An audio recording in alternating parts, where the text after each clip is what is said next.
मौलवी साहेब नमस्ते। क्या हाल चाल है आपके? बस बढ़िया हूँ। नमाज पढ़ने जाता हूँ और कुरान पढ़ रहा हूँ। तुम्हारे क्या हाल चाल है? अरे मौलवी साहब, कुरान तो हम भी पढ़ते हैं।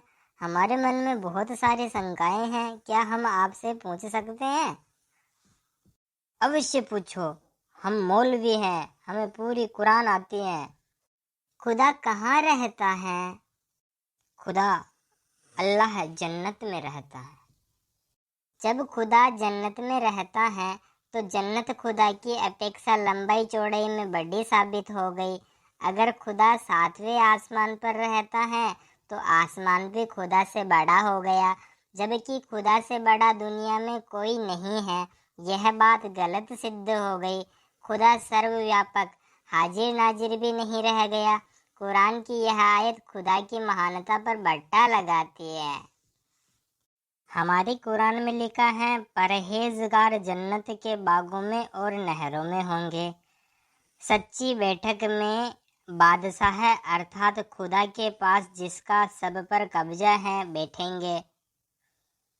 इससे प्रकट होता है कि अरबी इस्लाम का खुदा सारे विश्व में व्यापक नहीं है, बल्कि केवल जन्नत अर्थात स्वर्ग में अपने मकान के अंदर रहता है। हमारे कुरान में लिखा है कि हमारा खुदा तख्त पर बैठता है। यदि खुदा तख्त पर बैठता है तो तख्त खुदा से बड़ा होगा। यदि खुदा बड़ा होगा तो तख्त के इधर उधर लटकता रहेगा। बतावे कि तख्त बड़ा है या खुदा? हमारे कुरान में लिखा है कि जिसने जमीन और आसमान को, जो कुछ आसमान और जमीन के बीच में है, उसे 6 दिन में पैदा किया और फिर आसमानी तख्त पर जा बैठा। आगे लिखा है, कयामत के दिन तुम्हारे परवरदिगार के तख्त को 8 फरिश्ते अपने ऊपर उठाए हुए होंगे।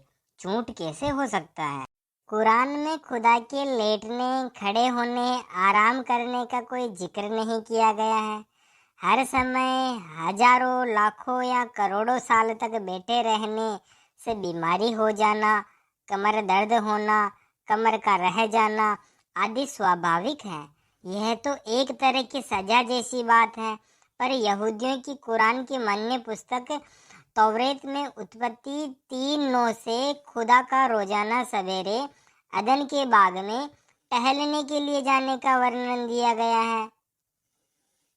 हमारा खुदा बहुत खतरनाक है, वह हमारी मदद करता है। खुदा फौज लेकर लड़ने गया था हमारे लिए। खुदा जब फौज लेकर लड़ने गया तो वह मदद के लिए फौजों का मोहताज रहा। इंसान के मुकाबले पर खुदा सेना के साथ लड़ने जावे तो वह खुदा कादिर मुतल्लक अर्थात सर्वशक्तिमान कैसे रहा? हमारे कुरान में लिखा है, ऐ पैगंबर, यह वक्त था जब तुम्हारा परवरदिगार फरिश्तों को युद्ध क्षेत्र में आज्ञा दे रहा था कि हम तुम्हारे साथ हैं, तुम मुसलमानों को जमाए रखो, हम जल्द काफिरों के दिलों में डर डाल देंगे, बस तुम इनकी गर्दनें मारो और इनके टुकड़े कर डालो। खुदा आदमियों से फरिश्तों की फौज लेकर लड़ाई के मैदान में लड़ने जाया करता था और अपनी कायर फौज की हिम्मत बंधाता था।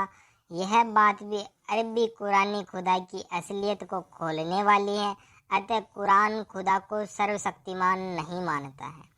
इस्लामी खुदा भी एक मामूली सेनापति अर्थात सिपहर सालार जैसा ही था। इंजील में प्रकाशित वाक्य नाम से अध्याय 9 और 16 में लिखा है, खुदा के पास 20 करोड़ घुड़सवार सेना रहती है। और फौजें कितनी है यह नहीं बताया, किंतु अरबों खरबों से कम होगी। यह फौजें खुदा की रक्षा के लिए उसके पास रहती हैं।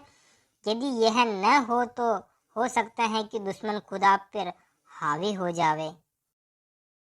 हमारा खुदा इतना खतरनाक है कि पत्थर भी उससे डर जाते हैं, क्योंकि कुरान में लिखा है कि और बाज पत्थर ऐसे भी हैं जो अल्लाह के डर से गिर पड़ते हैं। क्या बेजान अर्थात जड़ पदार्थ भी डर सकते हैं? डरने के लिए चेतनता की आवश्यकता होती है। कुरान की इस आयत को उचित होना साबित करिए। हमारे कुरान में जो बातें लिखी हैं वो सब 100% सत्य हैं, झूठ कैसे हो सकती हैं? डर उसे लगता है जिसके दिल व दिमाग होता है और वह चेतन व जानदार होता है। पत्थर तो बेजान अर्थात जड़ पदार्थ है। पत्थर का खुदा से डरना, ऐसा लिखना कम समझी की बात है। पता नहीं अरबी खुदा इतनी सी मोटी बात को क्यों नहीं समझता था। हमारे कुरान में लिखा गया है कि बादल जो जमीन और आसमान के बीच में है, बादल जो आकाश और धरती के बीच में घिरे रहते हैं, यह कुरान मस्जिद पारा नंबर 2 सूरा बकर रक्कू 20 आयत नंबर 164 में लिखा है। झूठ कैसे होगा? हमारी निगाह में ये वाक्य गलत है, अथवा खुदा अज्ञानी था, क्योंकि जमीन के चारों ओर शून्य आकाश है। कहीं भी ठोस पदार्थ आकाश का नाम नहीं है जिसके ऊपर कोई हद मान ली जावे, और जमीन व आसमान की 2 हदों के बीच में बादलों का माना जावे। उचित होता यदि यह लिखा जाता कि धरती के ऊपर आकाश में बादल घिरे रहते हैं। यह साधारण सी बात चौथे दर्जे का विद्यार्थी भी जानता है, पर कुरान लिखने वाला अरबी खुदा इतनी सी बात को भी नहीं समझता था। और आश्चर्य की बात है। क्या यार, सुबह सुबह दिमाग खराब कर दिया मेरा। मैं बाद में बात करूंगा, मैं पहले कुरान पूरी पढ़ करके तुम्हारे सामने लेके आऊंगा, फिर बात करूंगा। ऐसे थोड़ी होता है क्या? कुरान सब 100% सत्य है, झूठ कैसे हो सकती है?